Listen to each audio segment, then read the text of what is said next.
When we are all connected, तब भी हम किसी के साथ अच्छा बिहेव करते हैं और किसी के साथ हम डिफरेंट तरीके से बिहेव करते हैं। कोई हमें अच्छे से बात करता है तो हम उसके लिए एक डिफरेंट ओपिनियन रखते हैं, कोई अगर हमारे साथ बुरा करता है या कैसा भी है तो उसके साथ हम एक अलग तरीके से बिहेव करते हैं।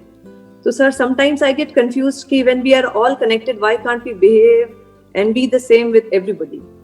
देखिए, दो अलग अलग चीज़ें हैं। एक है एक रियलिटी, वो क्या है, चाहे आप साइंटिफिक पॉइंट ऑफ व्यू से देखिए चाहे स्पिरिचुअल पॉइंट ऑफ व्यू से देखिए, we are all connected, we are all one, उसमें कोई डाउट है ही नहीं।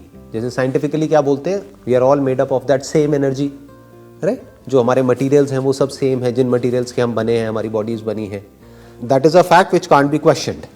एक है बिहेवियर जिसकी आप बात कर रहे हो। बिहेवियर में इट इज इम्प्लाइड कि कोई दूसरा है, तो वहां पर क्या आ जाता है, वहां पे एक ट्रांजैक्शन आ जाती है। कोई बोलता नहीं है, but every relationship is a transaction of give and take.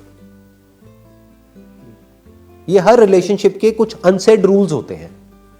Even the relationship of a husband and wife, कि अगर कोई एक पर्सन है जो बदले में सामने वाले से एक्सपेक्ट बहुत कुछ करे, लेकिन जब करने की बारी आए तो पीछे हट जाए, तो कहने के लिए तो वो हस्बैंड वाइफ है, लेकिन वो रिलेशन ज्यादा टाइम तक चल नहीं पाएगा ना।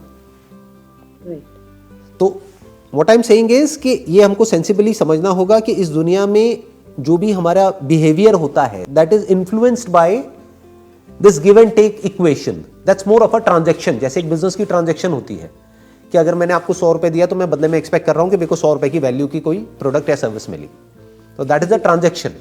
ऐसे ही एक ट्रांजैक्शन होती है फ्रेंड्स के बीच में, रिलेटिव्स के बीच में, सबके बीच में। और फ्रेंड्स का मतलब ये नहीं है कि फ्रेंड्स मैंने बोल दिया तो उसकी कोई सब कैटेगरीज नहीं है। फ्रेंड्स भी अलग अलग तरह के होते हैं।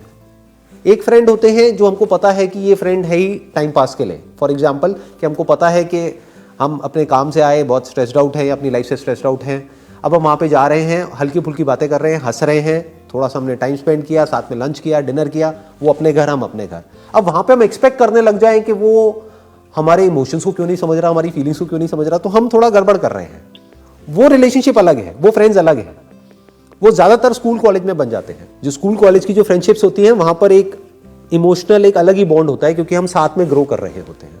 उसके बाद में जब लोगों का अपना माइंड एक लेवल पे डेवलप हो जाता है, तो रिलेशनशिप अलग अलग तरह की होती है। फॉर एग्जाम्पल, आप ऑफिस में किसी के साथ में काम कर रहे हैं, तो वो भी कहने के लिए फ्रेंड है, बट एक्चुअल में वो आपका फ्रेंड नहीं है, वो आपका कलीग है। तो उसमें हमको मिक्स नहीं करना है कि वहां पे जाकर के हम अपने सारी बातें बता रहे हैं, फिर वो आगे बता रहे हैं, फिर हम कह रहे हैं देखो उसने मेरे साथ में क्या कर दिया।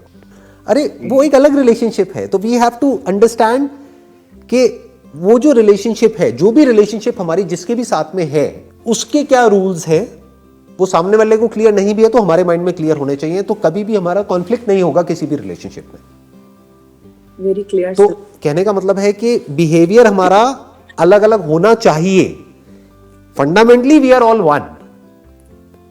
मैं और किसी जंगल में कोई मानो सांप है जहरीला, या कोई बहुत ही प्यारा सा कोई बर्ड है, मान लो कोई ग्रीन कलर का एक पैरेट है बड़ा ही प्यारा सा, या कोई पपी है छोटा सा, कहने के लिए हम चारों एक हैं, उसमें कोई डाउट नहीं है। We are all made up of nature. लेकिन मैं कोबरा के साथ उस तरह से बिहेव नहीं करूंगा जिस तरह से मैं उस पपी के साथ में बिहेव करूंगा। राइट। तो ये हमको देखना पड़ेगा कि बिहेवियर कहां पर कैसा रखना है। लोग भी कुछ कोबरा की तरह होते हैं, तो इसलिए मैंने इशारे में बात कही है, मैंने क्लियर नहीं बोली है ना। कुछ होते हैं जहरीले होते हैं, तो उनसे थोड़ा उसी तरह से बिहेव करना पड़ेगा। अब आप कहोगे नहीं वी आर वन, तो वो तो उसका तो काम ही वही है, मतलब वो तो प्रॉब्लम क्रिएट करेगा ही आपके लिए।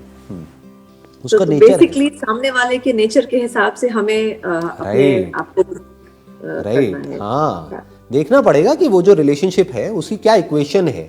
इसीलिए कहते हैं कि बहुत जल्दी किसी भी रिलेशनशिप में कोई कमिटमेंट नहीं करना चाहिए, या बहुत जल्दी अपना सब कुछ रिवील नहीं करना चाहिए किसी भी रिलेशनशिप में। आराम से देखना चाहिए, सोचना चाहिए, समझना चाहिए कि रिलेशनशिप किस डायरेक्शन में जा रही है, फिर बोलना चाहिए, फिर कुछ सामने वाले को कमिट करना चाहिए। Ideally under commit and over deliver, that must be the golden rule of a relationship, of any relationship for that matter. क्योंकि मैंने क्या कहा, रिलेशनशिप नहीं होती, एक ट्रांजैक्शन होती है।